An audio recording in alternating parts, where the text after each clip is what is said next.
Good morning, everybody. Welcome to the 138th episode of Hawk Blogger Mornings. I am Brian Nemhauser. You can find me on Twitter and Instagram at Hawk Blogger. And on the 138th straight day of Talkin' Seahawks, we have a special one today. We have multiple guests, multiple great topics because it's a Blue Friday here in Seattle, the day before the Seahawks' first preseason game. And there's no better way to start that conversation than bring in Travis Wingfield, who is actually from the PNW. Do I have that right, Travis? Yeah, when you said Blue Friday, that kind of brought back some memories because I kind of forgot about that being down in South Florida for the last 5 years. But it is Blue Friday. I forgot about that from my time up there, and that was something that I saw every single day in offices and at college. Like, forgot that was a thing, but it very much is a thing. Yeah. Yeah, it is. It is. And Travis, let's introduce you to folks that are less familiar with your work now that you're down in Florida. Talk to us about you're a writer for the Miami Dolphins. What do you do for the Dolphins, and how did you transition from the Northwest? Where were you in the Northwest, and when did you transition down there? Yeah, so I grew up in the Tri-Cities, moved to the Yakima Valley with my girlfriend at the time, now wife. And then I grew up a Dolphins fan. I was a diehard sports fan as a child, my adolescence in the 90s. So the Griffey and Mariners impact stuck forever, but the Seahawks did not have the same grip. And the Seahawks, of course, left. So I also left when they left as far as my fandom goes. So been a lifelong Dolphins fan, began a podcast in like 2015, I think it was.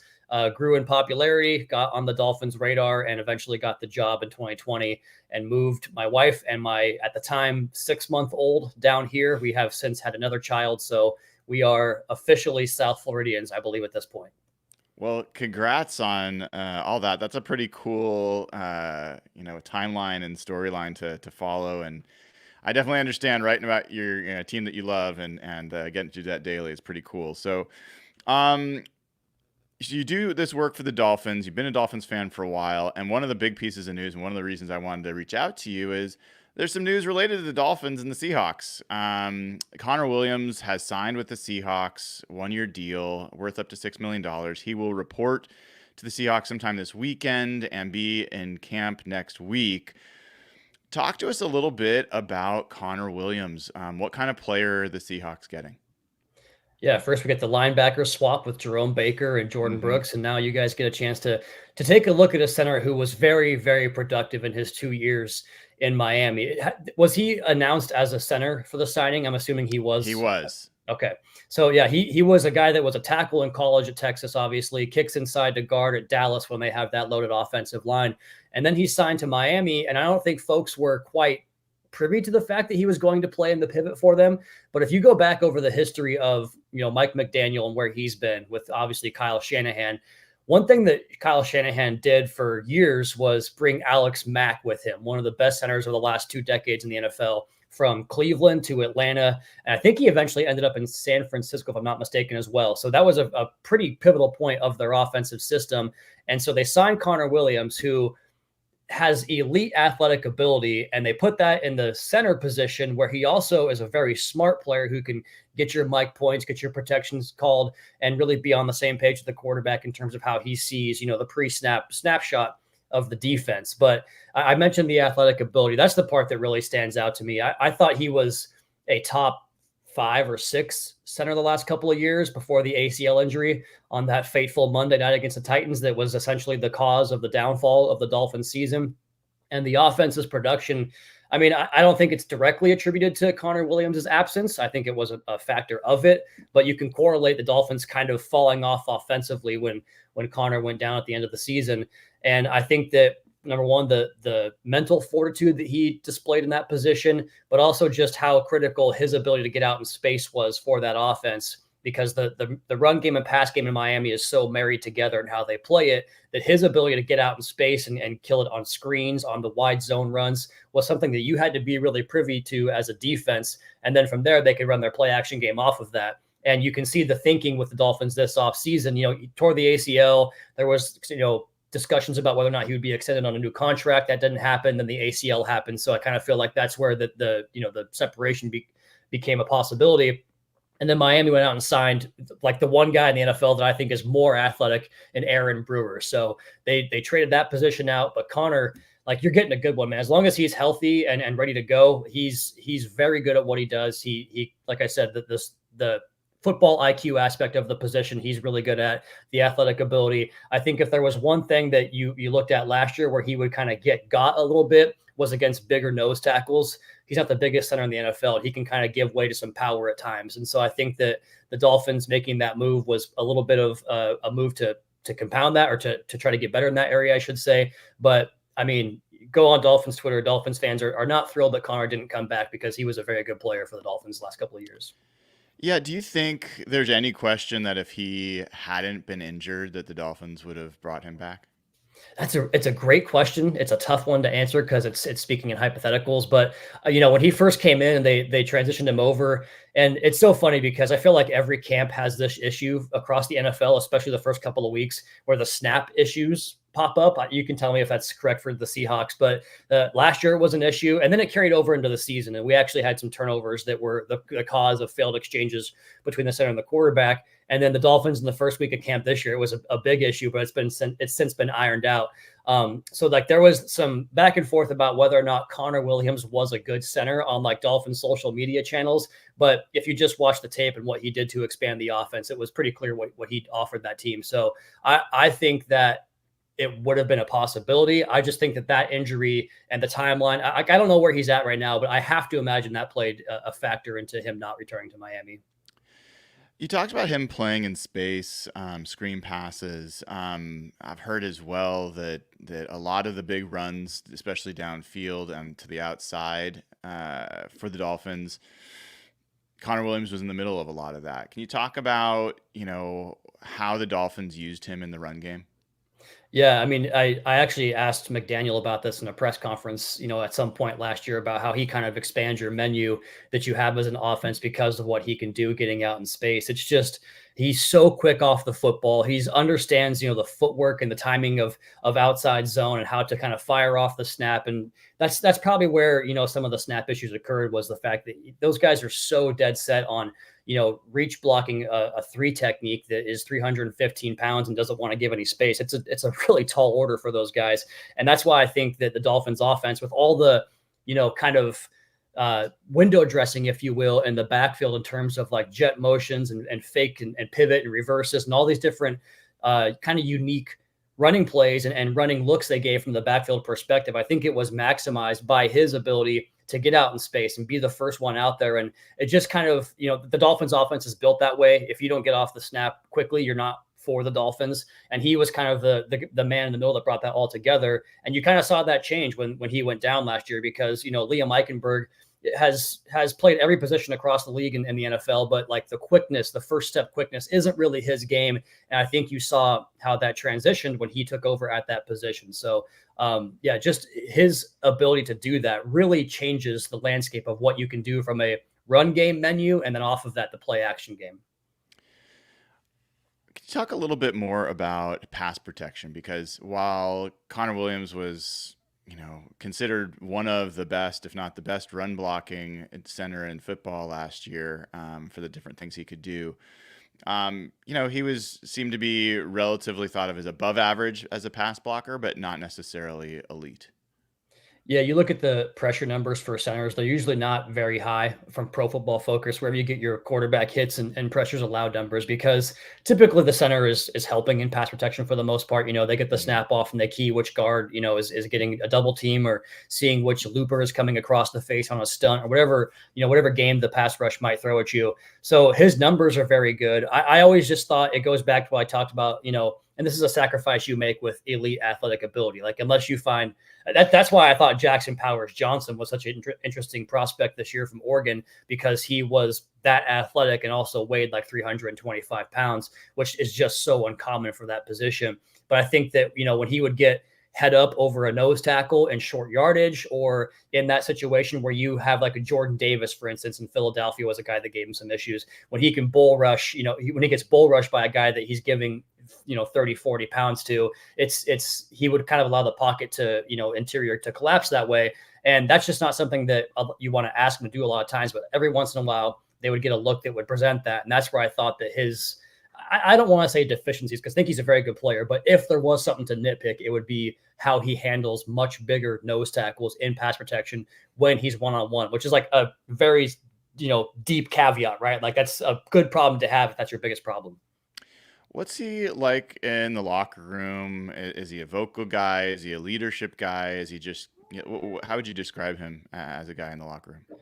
I would say to himself, not, I don't know him well enough to call him an introvert, but just from my conversations with him, like just not really interested in the glitz and the glamour, like a typical offensive lineman, right? But he was usually to himself, pretty reserved, didn't really want to, talk about his play and brag about himself because when he played well, he just was kind of like, credit to the team. So definitely a team first guy, but for sure, kind of quiet and to himself. Let's talk a little bit about the Dolphins since the Seahawks and Dolphins will be squaring off in week 3. The Dolphins have a number of storylines, including on the offensive line. Not only the switch with Connor Williams, but the guard situation has changed, and I've heard there's some concern about how the offensive line's performing so far. And two, the edge rushers, Jalen Phillips and Bradley Chubb. Curious where they are in their recoveries and how it's looking about whether they'll start the season available or on the PUP. Yeah, so Phillips has been getting all kinds of work, off to the side on the training camp practice field, and he looks very close to returning and being ready to go. He was injured on Black Friday last year, whereas Bradley Chubb went down on New Year's Eve with the ACL, so the timeline for him might be a little bit longer, and we haven't seen him doing as much activity, but that's kind of front facing what's available to us. I know that Bradley's obviously killing it in his rehab behind the scenes because those guys are just wired that way to work that way and get themselves back, like most NFL players are. So I think JP should be back sooner than later. I'm just kind of guessing on that, but just based on what my eyes tell me, and I would assume Bradley's a little bit later than that. But in their absence, we've kind of uncovered a couple of gems as far as training camp goes. I mean, first round draft pick Chop Robinson, everyone knows that he's electric at getting off the football. It's like Cam Wake-esque in terms of how he fires off the snap and can kind of change the way that the pass protection scheme has to slide to make up for that initial burst that he has. And then they also got in the 5th round Mohamed Kamara, who was the second all-time sack leader at Colorado State. He has the exact same play style. And they both have really, in training camp, in my eyes, done a good job of taking that speed and using it, but also being able to convert it to power to, rush through a man, which obviously helps you when you're rushing, on a run play as well. So I'm excited about the youth there. We have a guy, Quentin Bell, who's been kind of the star of camp so far. He was kind of an unknown coming in, but he's been one of the most productive edge rushers in that group. So I think they can survive while 2 and 15 get back, but when those guys get back, to me, it becomes one of the deepest, edge groups in the NFL because I wouldn't take any tandem over Chubb and Phillips, and their pressure numbers would reflect that from the last couple of years. On the offensive line, yeah, you can't read a Dolphins camp report without hearing about the interior offensive line. And I've gone back and forth on this in terms of how the Dolphins build this thing and how this offensive system is built around the playmakers and the quarterback and facilitating getting the ball out quick. And when you do that, you kind of have to, probably take some sacrifices elsewhere. And where the system historically has had those sacrifices, whether you go Miami, San Francisco, Matt LaFleur in Green Bay, it's typically on the offensive line and mainly in the interior. But the Dolphins have been kind of grooming, I suppose, these interior line prospects the last couple of years. I mentioned Eichenberg. He's getting every chance to play. Rob Jones is a guy that is in his 3rd year in the system and looks the best he's ever looked to me. I mentioned Brewer at center. He's a perfect scheme fit for what this offense wants to do. I think they could probably afford to get another body in there at some point, whether it's a trade or, a cut down day acquisition. They're probably a little bit light in terms of numbers. But I would say if you had one concern on the football team right now, that's what it would be. But it's almost by design, if that makes sense. Yeah, it's a little surprising given that, I mean, do you think that Connor Williams just wanted to play center and that's why it wasn't an option for him to return to Miami? It's something I've seen speculated about. And I just don't know enough to really give you a good answer on that in terms of what he wanted. It sounds like he did, going to the Seahawks and playing in that position in an offense that, I'm not sure is similar to Miami's, but he was definitely a good guard in Dallas. I always thought that his size and athletic profile, after seeing him play center, knowing he can do it, really matched up for that position better than anywhere else. And once they got Brewer, I think the writing was kind of on the wall. Like, we're probably moving on at that point, because I always thought that in this system, he was best suited to play center. Elsewhere, I could see it, but I think here, yeah, probably more of a center in this offense than anywhere else. So you guys have your first preseason game tonight, yes, Yeah. against the Falcons, which I'm going to be watching. That's Yep. talk about a fun preseason I know. game. What are the storylines for you heading into that game? Who are you most excited to see for the Dolphins? Yeah. Hopefully Atlanta gives Penix more time than Drake May got Oh last my night. My God, goodness. One series. what a weird choice, right? I was excited to watch that game. I mean, Joe Milton, go Joe Milton, but I turned it off quickly after that because I'm like, it's so tough to watch these games and get a good look at every position when it's QB4 out there for half the game. Exactly. And I've seen enough Bailey Zappi to like. I wanted to see Drake May. Yeah. As far as Dolphin storylines tonight, you're not going to see any of the starters that you're used to seeing. So it's going to be a half of Mike White and a half of Skylar Thompson most likely. But to your point, we talked about earlier, those two position groups, finding out who are going to be the guys that you go forward with here into week one at the edge spot and also on the interior offensive line. Don't have to repeat that again, but those are two of the biggest storylines for any Dolphins fan out there. And then I'm kind of trying to figure out what the depth at receiver looks like because, you're not going to see Reek, you're not going to see Waddle, OBJ still on PUP. And then after that, Washington State, that's where I went, by the way, go Cougs. River Craycraft looks like an absolute stud this year. He's always been reliable, dependable, a great blocker. And his ability to know every position of the offense and be where he's supposed to be at all times is such an underrated, valuable thing in this offense. I think that, because he's not a run, jump, tall receiver, like he doesn't have the physical traits that pop off the page, but he just is so reliable. And I think watching him kind of go after some of these backup DBs can be pretty fun to watch. And then a rookie receiver, if you're a fantasy guy out there, Malik Washington is a guy they took in the 6th round who led college football in receptions last year, was one of the biggest yak guys in college football, which is exactly what the Dolphins want in their offense. He has been as advertised in camp. He makes tough catches. He's even gotten vertical in a couple of reps against the Falcons the other day in practice. Just kind of one of those tough-minded guys. Here's a throwback for you that I'm sure you know, but I don't know if your whole fan base will know.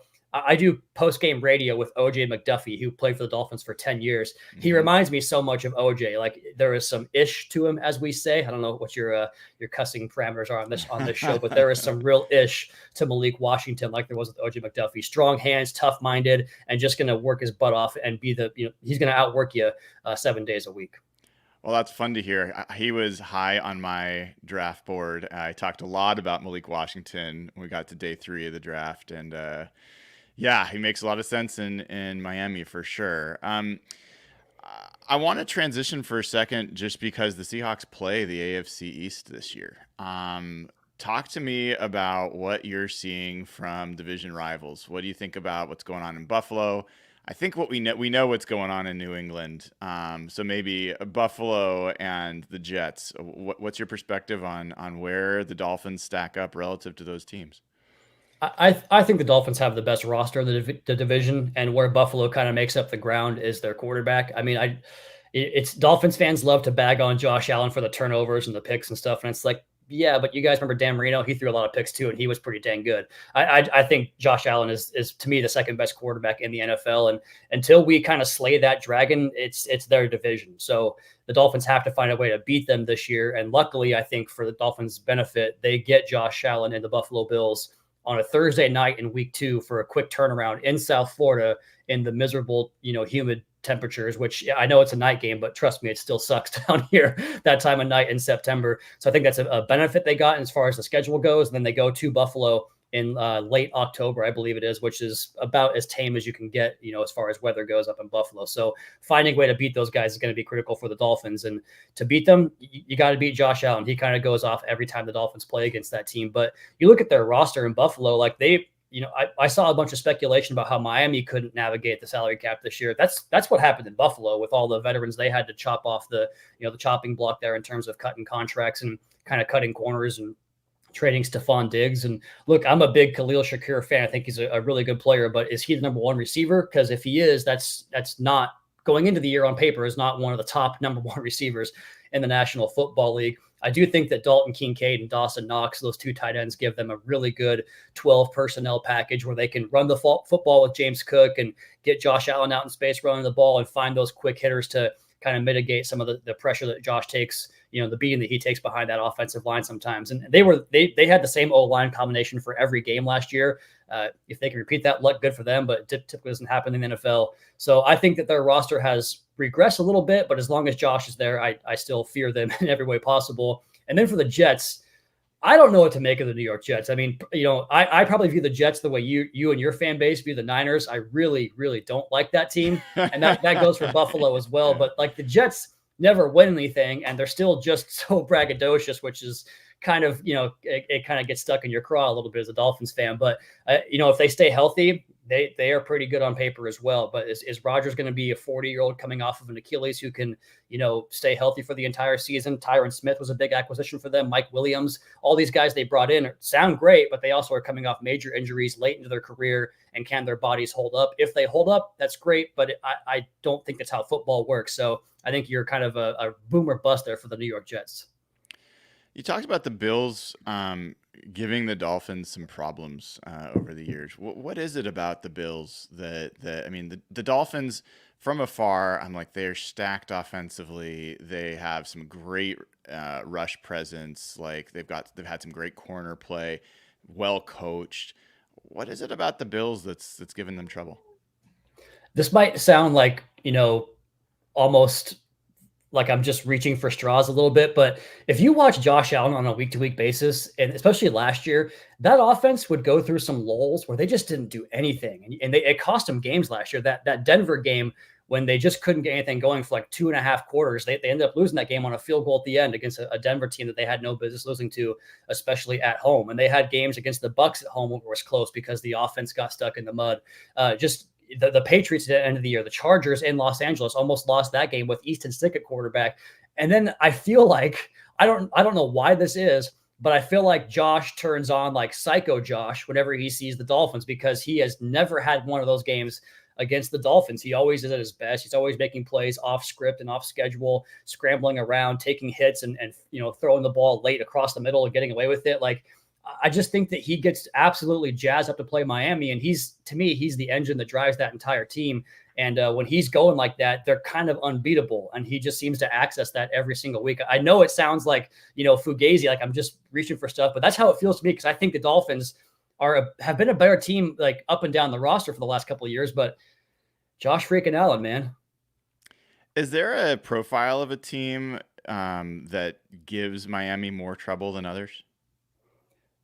That's a great question. I think that when you can pressure with 4 and play effective 2-man coverage where you can reroute at the line of scrimmage and kind of cap Waddle and Tyreek, that's the best way to get them out of sync and out of rhythm. Because once, they get the initial look taken away, and then if you get pressure with your front 4, that kind of changes the dynamic of the offense. But that's why I'm such a big fan of how Miami attacked this offseason and why I was more excited about going after weaponry than I was trying to, replace guys on the offensive line. Because if you go back to last year, in December, I mentioned Connor Williams' injury being one of the things that kind of, had correlation with the offense regressing. But to me, it was they lost Tyreek in that Monday night game for most of the game. He missed the next week against the Jets and then was playing on a kind of a bum leg for the rest of the season. And then Jalen Waddle has a serious ankle sprain against the Dallas Cowboys on Christmas Eve. And he came back for the playoff game against Kansas City, but in negative 25-degree temperature, you can't really loosen up an ankle that's not 100%. And so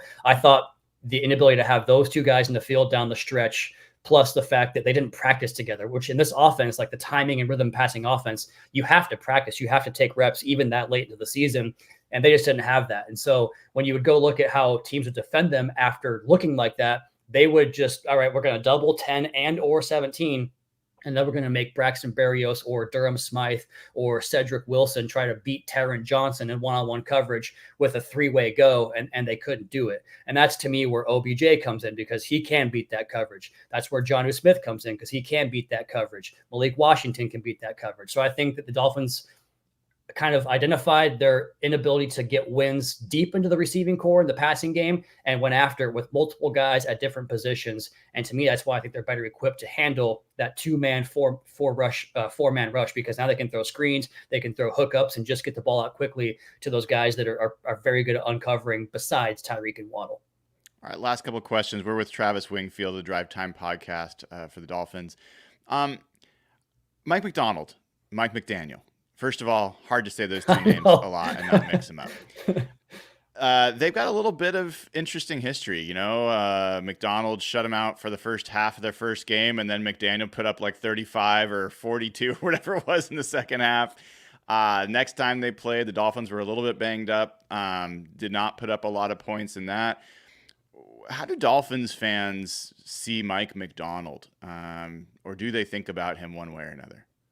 Yeah, I mean, excuse me. I asked McDaniel a question about McDonald in a press conference when I was trying to get information on Anthony Weaver, who came from that Baltimore defense. And if you want to see what McDaniel thinks about Mike McDonald, look at who he hired to coach his defense, an offshoot of that Mike McDonald scheme. Which, if you go back to last year, I know you know this because you're doing your homework on the guy. But in back-to-back weeks, they made the Niners and the Dolphins, to me, the two most explosive offenses in the NFL last year, look pretty average. And so I think you got a good one there. The way that they can, and we've seen this with Anthony Weaver in Miami, it's all about essentially you have to know every position and within the front seven if you're going to play down there, and then they can just rotate and pick who comes and who drops in coverage on those simulated pressure looks, and it confuses quarterbacks. That's how you have to do it and how you have to play these top quarterbacks. The Tuas, the Josh Allens, the Lamar Jacksons, all these guys. You have to find a way to confuse them and make them think back there and have a lot of high leverage snaps where they're constantly trying to read and dictate what's going on.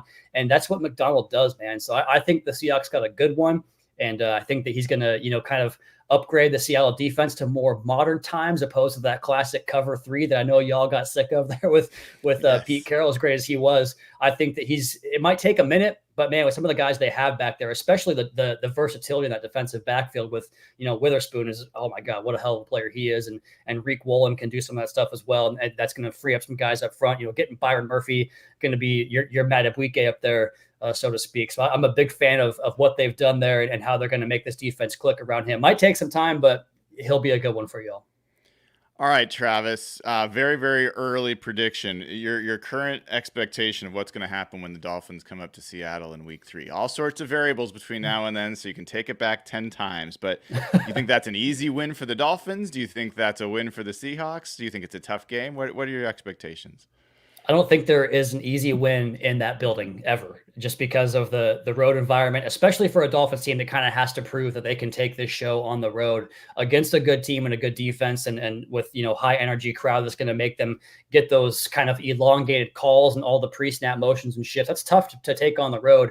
And we've seen that over the years here. But that said, I am incredibly bullish on this Dolphins team. I think they're going to surprise people that are down on them right now. I think they're going to start really red hot out of the gates. We've seen McDaniel's offenses in September the last couple of years. They are the cutting edge innovation offense in the NFL. And I just know they're going to have something cooked up that takes the NFL a few weeks to get used to. So I think they're going to be able to score against anybody they play early on. And I think they'll get a win, but it won't be a comfortable win in Seattle. I would have expected nothing different from you, Travis. Travis Wingfield, formerly of Tri-Cities, now down there in South Florida, covering the Dolphins for the Miami Dolphins with the Drive Time podcast. Travis, it was great having you on. Thank you so much, and good luck tonight. Should be a fun one. Yeah, thanks, man. I'm rooting for the Seahawks too all year long, just not in that game. So go Birds or go Hawks. I'm sorry, go Birds is the Eagles. And thanks for having me on, man. Anytime you want to do it again, I'm available. We'll come back and talk to you before the Week 3 matchup. Sounds Perfect. Good. Thanks, man. That was Travis Wingfield. Great to have him on the show. We'll definitely bring him back. He knows his stuff. Talking about Connor Williams, talking about the Dolphins, the AFC East, who the Seahawks are going to be playing this year. And we're not done. We got another great guest about to come on. Before we bring him on, I just want to first give a shout out to Detail Oriented, who's going in for surgery today. We wish you well. He once again generously gifts another 5 memberships to the channel, which amazing. And just know that we're all thinking of you, and have a wonderful, safe surgery and recovery. We will catch you on the other side. Also, I talked to you all about doing the 53-man roster prediction. I do that every Fridays. Given the great guests that we got, I'm going to write an article on hawkblogger.com. So that'll come out later today with the update on the 53-man roster prediction. So we'll cover that and then have a chance to talk about that soon. If you haven't already given the show a like and click subscribe, now is a great time to do it. Appreciate you all. And let me now bring on a return guest. One of the best that we've had, one of a football hero, Aaron Schatz of FTN Fantasy, the godfather of DVOA, comes on the show once again. Aaron, it's been a little while. We talked a little bit before the draft. How's life? Life is good. I'm ready. Preseason is here. Book is done. I'm feeling pretty good about things. Yeah, so talk about the book. I don't know that everybody knows about your almanac. Talk about it. Look at that beautiful thing. What's in the FTN almanac 2024? Yeah, What isn't in it? It's the witty writing that people know from us for 20 years. This is the 20th preseason book, known, by various titles. It's now the FTN Football Almanac. Chapters on every team. Interesting projections, team projections that have proven to be fairly accurate and could kind of go against conventional wisdom in some places. Fantasy projections from the award-winning Jeff Radcliffe. All those advanced stats that we're known for are all in here. And you can get the online version at ftnfantasy.com/almanac or the physical copy at Amazon. Just search for FTN Football Almanac 2024. I've been a loyal purchaser, and it's also a great gift. So anyone that wants to just put a smile on a football fan's face, great thing to put on the dining room table, the living room table, whatever, the coffee table, to just pull up and check out while you're watching all the football games. So Aaron, let's talk about some of the storylines and some of the predictions in there, or projections. Obviously people are going to be most interested in what your expectations are for the Seahawks. So talk about what you wrote and talk about anything that you've learned that may have altered, what was written. Yeah, Brian Knowles wrote the Seahawks chapter. I don't know if anything has really happened since the chapter to really change my feeling about the Seahawks at all, other than how seriously you want to take the injury to Puka Nacua for the Rams, I guess. But and obviously if San Francisco changes Ayuk, San Francisco is our favorite for everything. And they still are if they trade Ayuk. But like, for example, I did a trade Ayuk simulation, and their chances of winning the division dropped from 62% to 52%, which, means the Seahawks' chances of winning the division go up if they trade Ayuk, assuming they get nothing other than draft picks back in return. So the Seahawks look good. We like the Seahawks defense to improve. Personnel issues, trends, but also, bringing in Mike McDonald. Everything looks like, Seahawks defense improve. We have the Seahawks offenses average. I think we might have their defense a little high and their offense a little low, but I think that the overall package still sort of goes. 8 of our top 12 projected teams this year are AFC teams. So we have the AFC is much stronger than the NFC, but the NFC teams that are right below that top 12 are the Rams and the Seahawks. So they're absolutely in it for a wild card.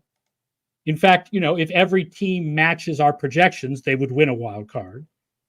And I don't consider them a serious Super Bowl contender, but, get into the tournament and you never know what's going to happen. Can you say a little bit more with the offense? That one always piques my interest. The Seahawks finished 12th in DVOA on offense last year. And are you expecting a little bit of a step back on offense, or is that roughly where you think? Yeah, I'm not sure. I didn't look exactly at the projection to see what was exactly, where the step back was exactly. But, obviously, there's reasons for step forward. Okay. First of all, there's an interesting trend we found that I normally, when I'm going on these shows, I'm talking about this trend negatively when it comes to the Bears and the Cardinals. And now I get to talk about it positively. In general, all other things being equal, teams that draft wide receivers and tight ends high in the draft tend to have their offenses go down a little bit in year one and then up a little bit in year two. And guess where Seattle is? They're in year two. Also, I don't know what the deal is with their red zone, because we found that in general, red zone performance is much less consistent than overall offensive performance. Yet it seems like the Seahawks are really bad in the red zone every year.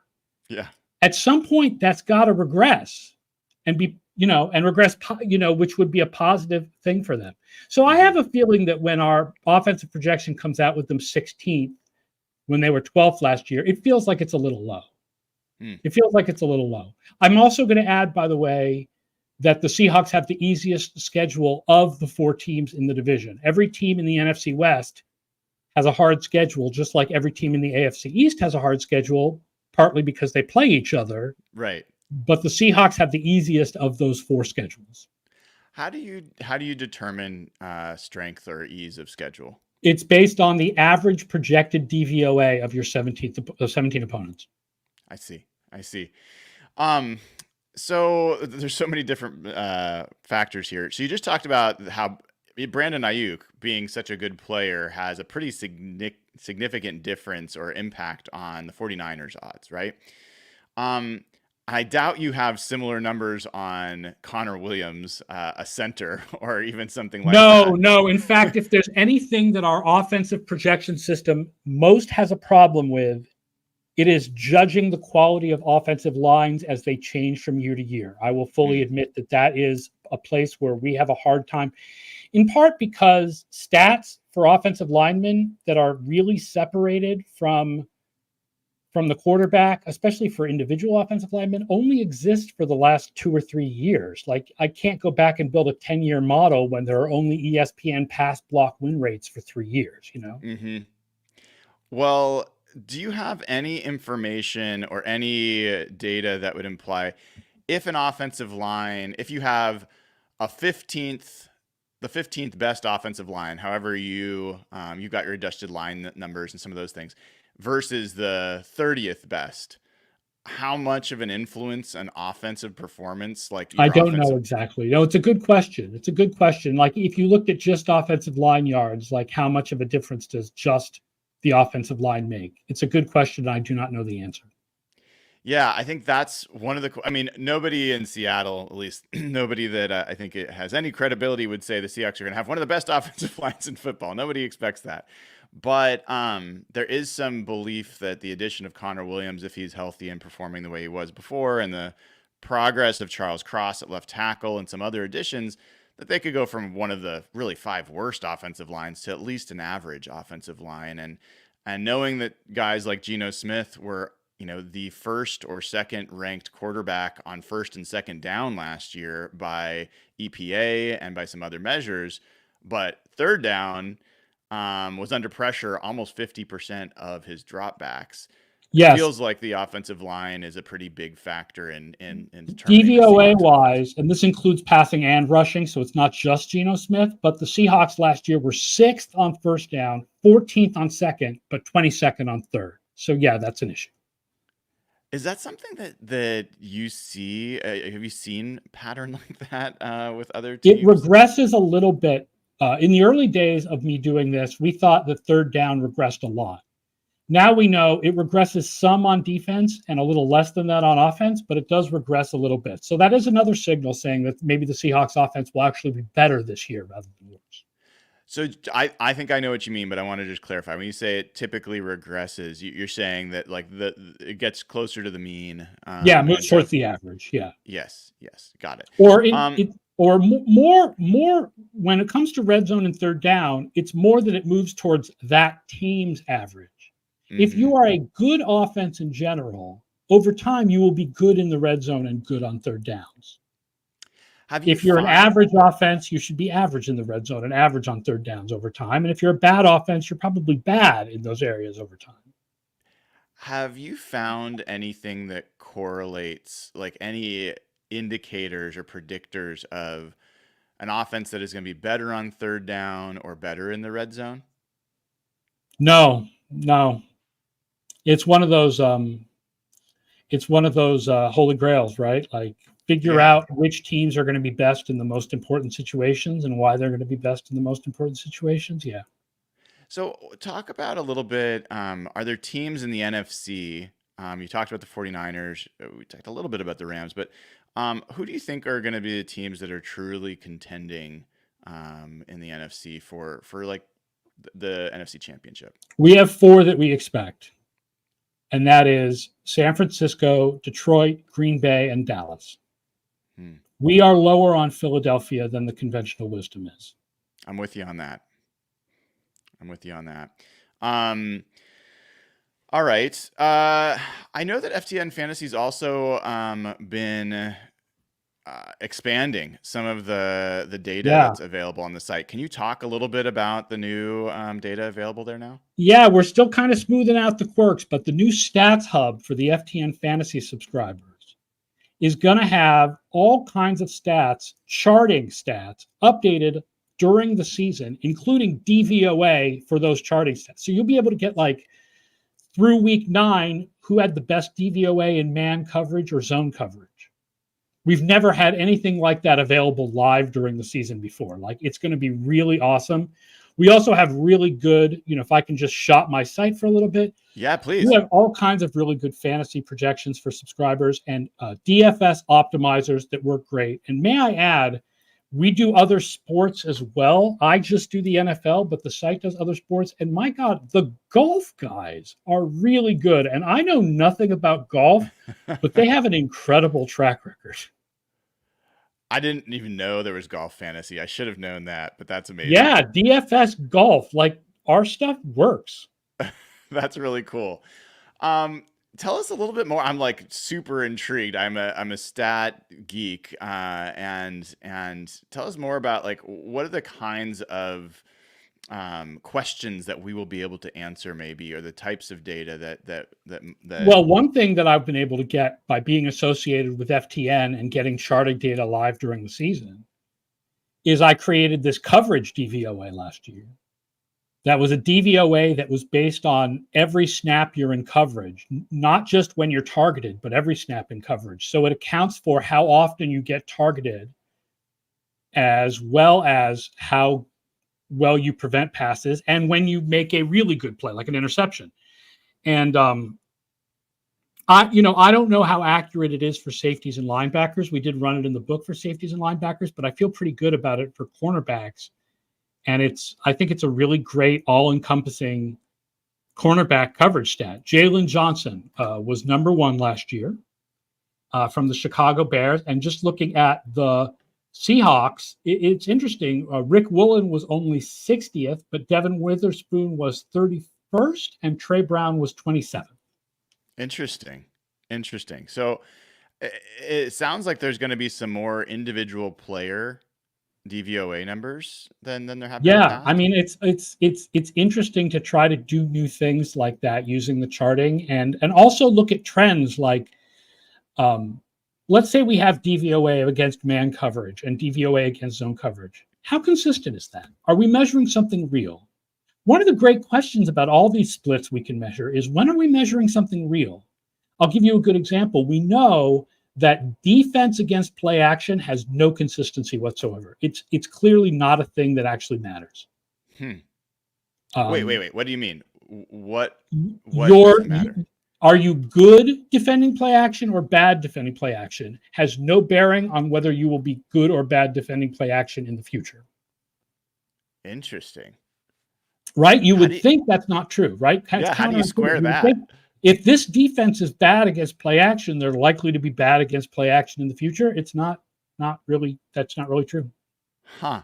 That's fascinating. When you said charting data, is it going to start flowing in for preseason, or is it only going to just during the season? I don't think we're charting preseason. Okay. So starting week 1. But you can get 2023 stuff now on the Stats Hub. You can get all kinds of 2023 splits. Yeah. Okay. Am I able to, is this kosher if I share my screen and you show me around a little bit? Yeah, if I can. I'm not as conversant with it as some of the other people at the company, but yeah. Let's just, so people know what we're talking about. I've got it open over here.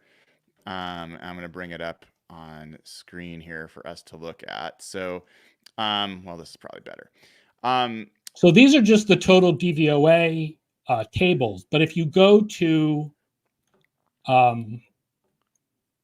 actually, I think stats, if I go stats, you'll end up with a lot of stats, and then DVOA will be on the far right.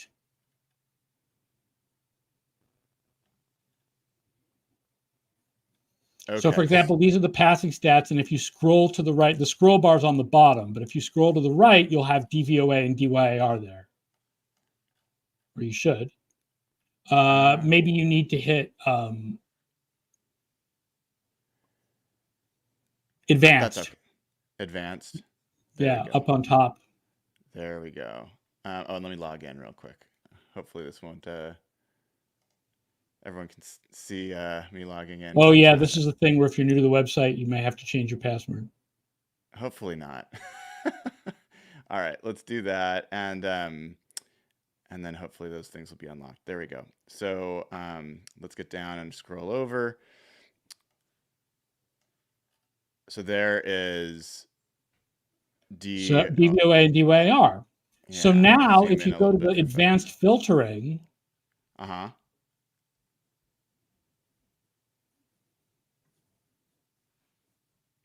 let's say you find the filter for, well, let's just do downs, right? That's an easy one. Go to third down. Third down.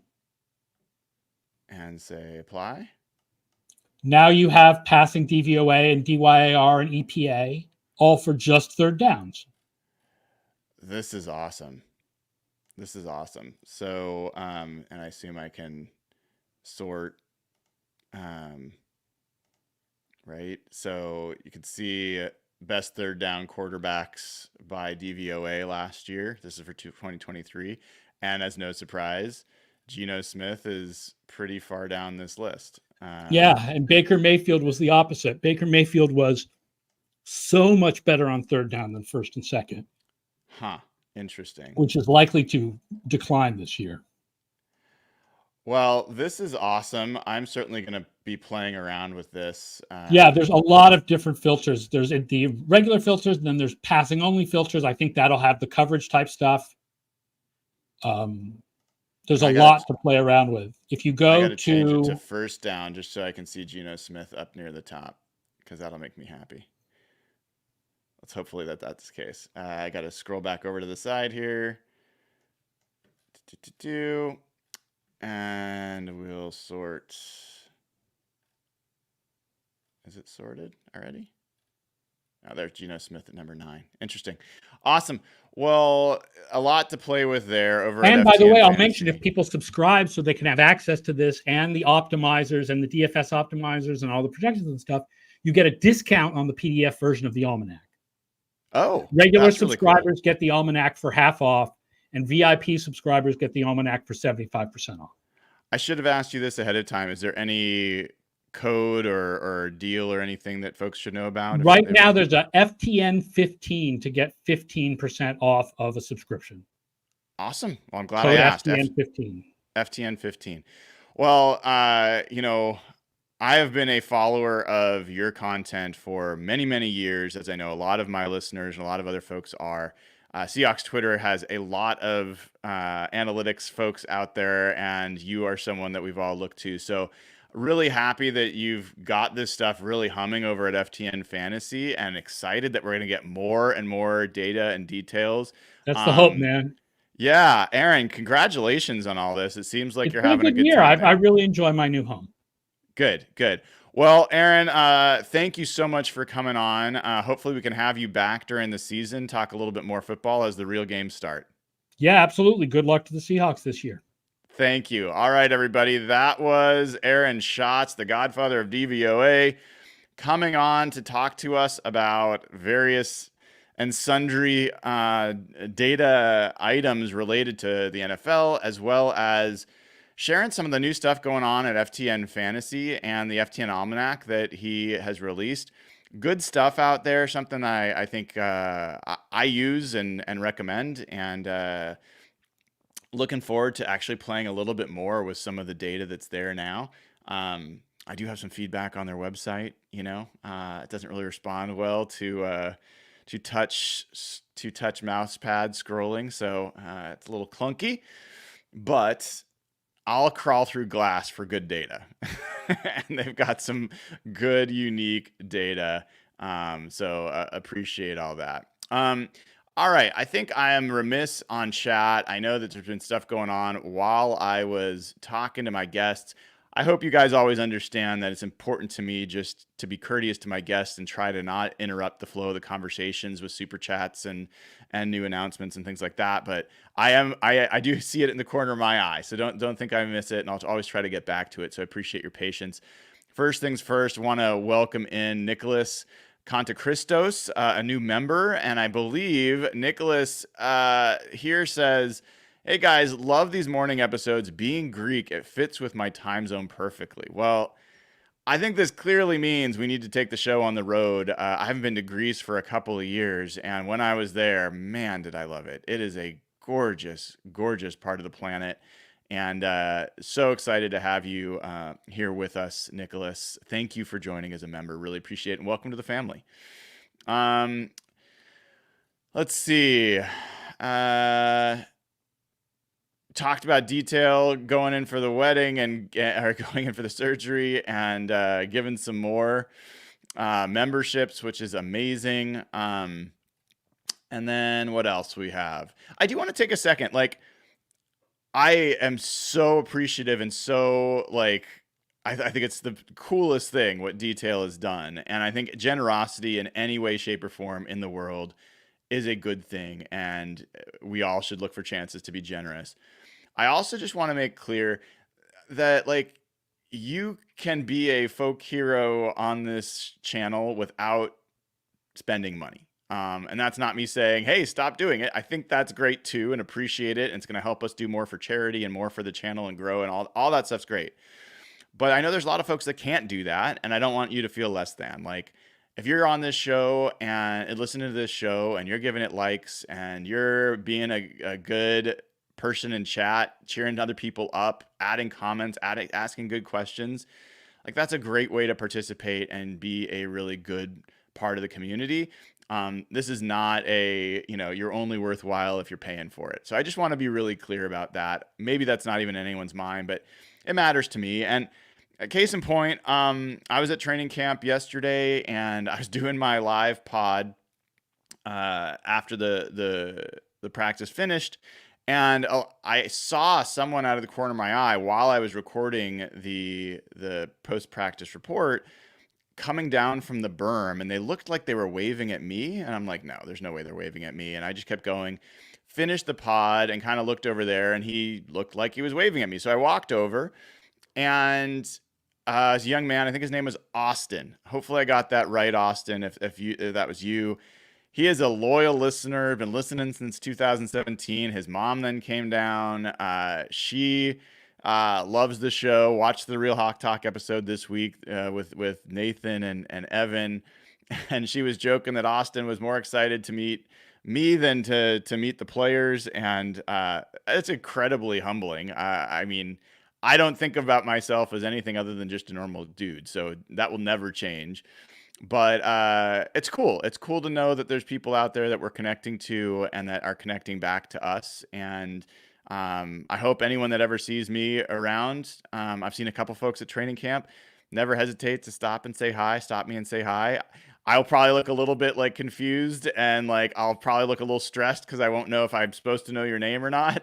But, I really do I would love not only for us people to get to know me and get to know Evan and Jeff and Nathan and Dana and so on, but I'd love folks to get to know each other and for this community to be a community that really takes care of one another and can make what is sometimes a frosty, a cold Seattle social scene a little bit more warm and welcoming. So it'd be great for people.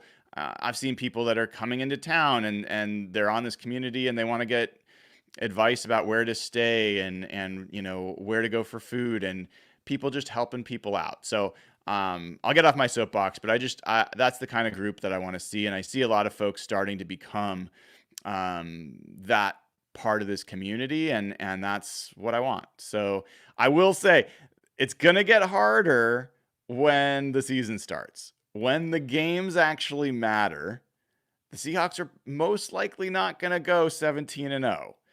And this could be a challenging season. It could be growing pains. There's going to be frustration. And I've seen that it turns ugly at times. I'll do my best to make sure we keep it real. Like, I'm not going to just make this a Pollyanna channel where we only talk about positive things all the time, but also that we just kind of keep the arrows pointed out and not at each other. So do have a super chat here from Wash Farm. It says, just ordered the FTN Almanac. Thanks for joining, Aaron. Super excited for the season. Now, see, that would have been a super chat I should have put on while Aaron was here, but I'll let him know, and I know he appreciates it. So thank you, Wash Farm, for the super chat. Let's see.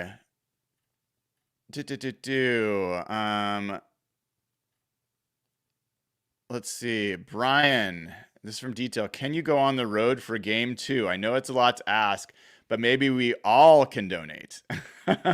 Yeah, Detail, you've definitely done your part. I'm thinking about it. I'm thinking about it for the Detroit game.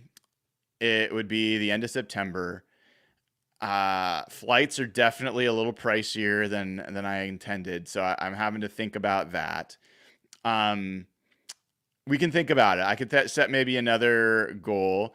I am going to try to go to a few other road games this season. I think I will likely make it to the Chicago game. I'll definitely make it to the Arizona game. There's a couple others that are on my mind. I'll probably try to go to the 49ers game. I don't mind going to that stadium if I can sit in the press box, because I don't think I'll be stabbed in the press box, but you know, who knows? Grant Cohen and David Lombardi do seem to kind of get their blood boiling sometimes. So, but I would like to go to that Detroit game. I just don't know. It is a little bit of a spendy trip. So I'll think about it. That is not a call for you to start donating more Detail, although you're welcome to. Let me think if there's a number that we could hit that would help me be able to do that. But I'd like to, and I think it would be good for me to be able to give you guys as much coverage as possible. Water Napple says, thank you for the super chat. Says, condition myself to wake up right before this starts every day. 100% worth it. Hey man, I love that. Sorry to cut your sleep short, but I do know, like, 8 a.m. driving to work, especially as we start getting days getting shorter, you know, just knowing that you're going to get a full hour of Seahawks conversation or a full show of Seahawks conversation, hopefully is always going to be something that people look forward to. I do have a plan. I don't know if it's going to work out. I'm working on some lighting. I'm working on, next thing I'm going to look for, I'm going to try to get a blue neon, maybe a blue neon Seahawks sign that will be behind me. And if I get some blue neon light behind me, I think that would be cool. So that's my next little goal today, is to see if I can find some neon lighting to increase the visual experience for all of you, because God knows looking at the face isn't going to do it for you. We do have a super chat from Isaac, who says, good luck with the surgery, Detail. Absolutely. We're all wishing you the best. Can't wait for you to come back and celebrate with us. David Velez is a new member. David, welcome, man. It's so great to have you. We have so many members now. I think one of the things we will do is we will do some members only chats pretty soon. Before, when I've done that, it was locked down, so there's so few people that could chat. It wasn't as fun. But now I am going to look for some times where we do some members only chats. And so it's a great time to join as a member and be able to have access to do that and be part of the crew. I love every time someone joins. It's just welcome. Everybody's welcoming, and that's the exact kind of vibe we're looking for.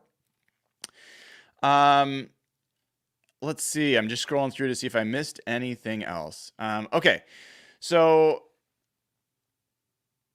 I just see a recommendation from Ravim that Phillips Hue is overpriced but nice for that. I'll have to look that up. I will check up Phillips Hue.